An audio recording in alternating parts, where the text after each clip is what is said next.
and welcome all.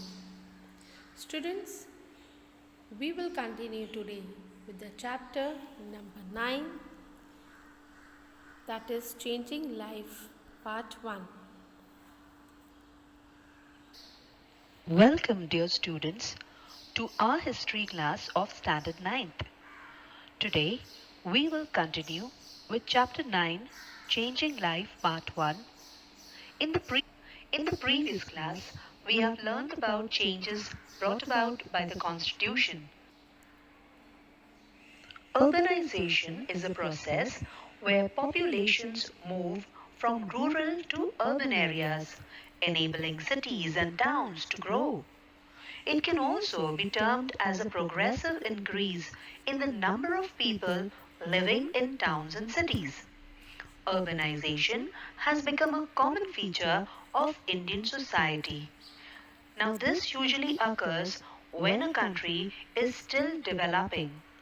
Various reasons have led to the growth of cities. They are as follows. Industrialization. Industrialization is a major cause of urbanization. It has expanded the employment opportunities. Rural people have migrated to cities on account of better employment opportunities. Then we have social factors. Many social factors such as attraction of cities, better standard of living, better educational facilities, need for status also induce people to migrate to cities. Employment opportunities. In rural sector, people have to depend mainly on agriculture for their livelihood.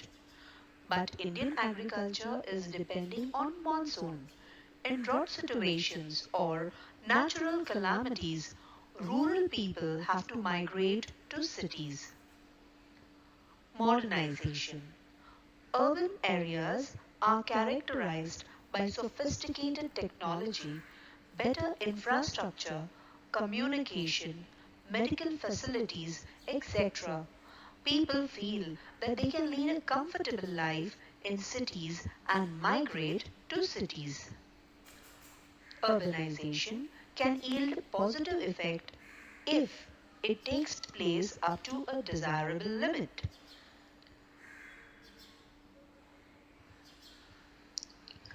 Extensive urbanization or indiscriminate growth of cities may result in adverse effects. They may be as follows. Problem of overpopulation. Concentration of population is a major problem of cities.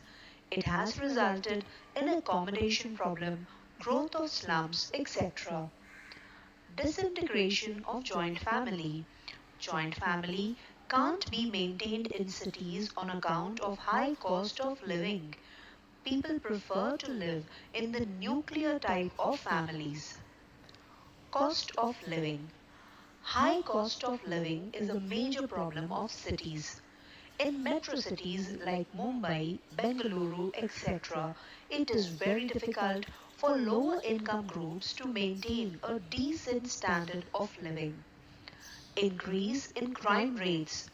Urban centers are known for high rate of crimes. Theft, dacoity, murder, cheating, pickpocketing, rape, etc. are common in urban centers. Problem of pollution. In industrialized cities, pollution is a major problem. It may be caused by industries or by excessive movement of vehicles. Stress. Urban life is characterized by stress, which may even strain family relations. In cities, employment of women is almost inevitable.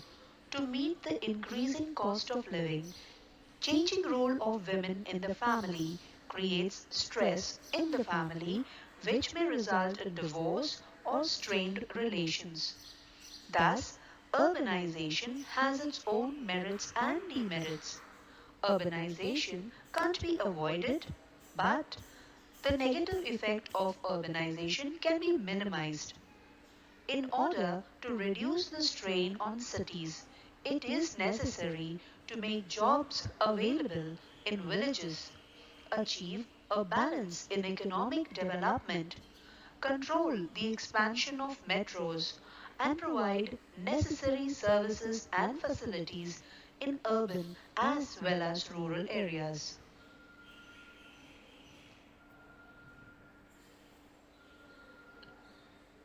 A rural area or countryside is a geographic area that is located outside towns and cities.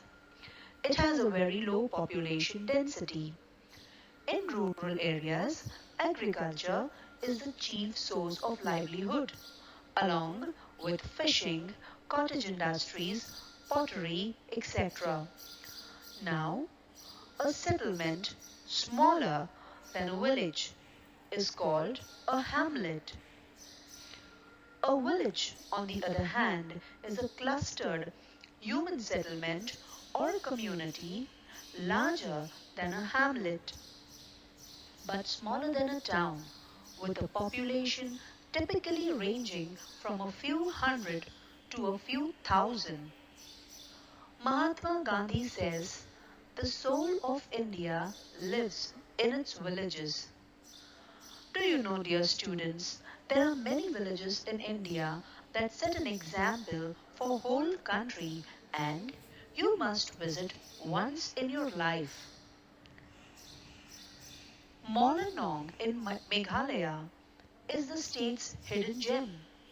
Molenong is Asia's cleanest village in the East Khasi Hills district of Meghalaya. The cleanest village is also referred as God's own garden and famous for its matrilineal society.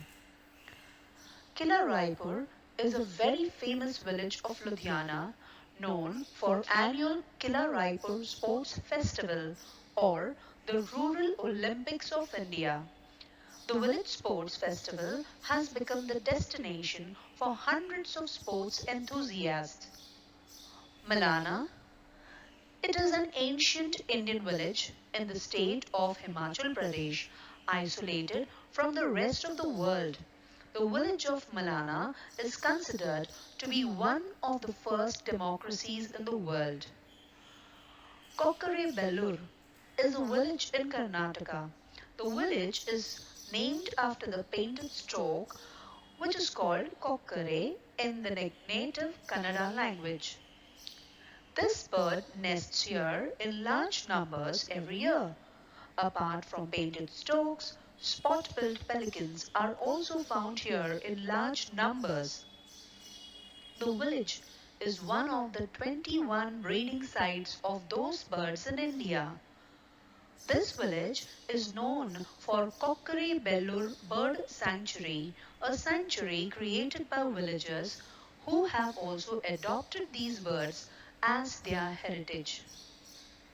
Shetpal village of Maharashtra. Imagine yourself entering a house and you see snakes like cobras welcoming you.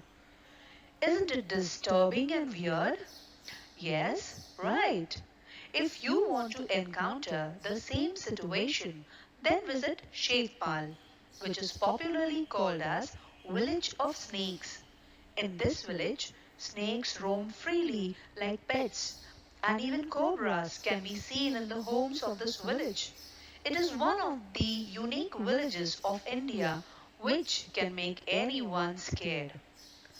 Shani Shignapur, are you daring enough to sleep without locking the main gate of your home? No. But the residents of Shani Shignapur village in Maharashtra do this every day. The home in this village doesn't have any door. Forget doors in home, but the banks in the village are also without doors. This village is one of the unique villages in India as it houses very first lockless bank in the whole country. Hampi village of North Karnataka is the city of ruins with historical group of monuments, one of the richest and largest cities. The village now is the most searched historical place in Karnataka on Google.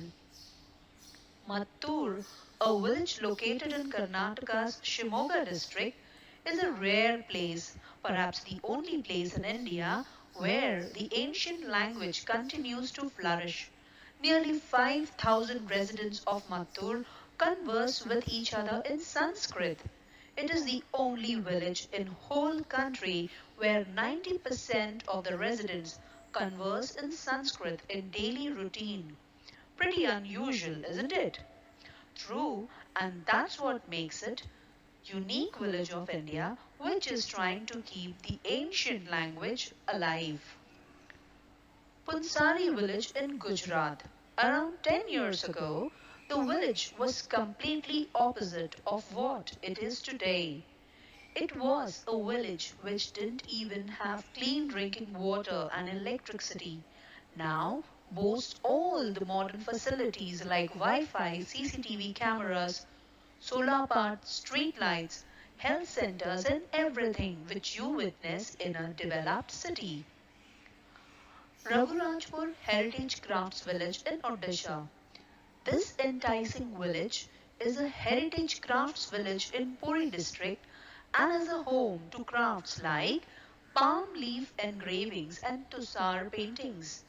It is another unique village in India which is famous for art and craft materials. India has nearly 6.5 lakh villages, where to 68.8% population of the country lives. Rural development has been considered a key parameter in India's growth and prosperity. Keeping in mind the goal of rural development, the Collective Development Scheme has come into force. It was decided to give priority to economic development in villages. The government undertook this work through the medium of Gram Panchayats, which included people from all castes and tribes. Gram Panchayats, Panchayat Samitis, and Zilla Parishad were empowered with more authority to achieve this.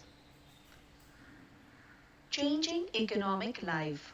Earlier, every village was economically self sufficient. A majority of the villagers were dependent on farming. Farm produce used to be distributed among artisans as payment for their work. Now the situation has changed. Rural areas are engaged in agriculture and occupations ancillary to farming, while urban society is engaged in non agricultural production and the service sector. So students ये module में हमने देखा urbanisations मतलब किस तरीके से जो cities है वो डेवलप होती जा रही है और हमने बहुत सारे रीजंस देखे हैं जैसे कि लोग आते हैं यहाँ पे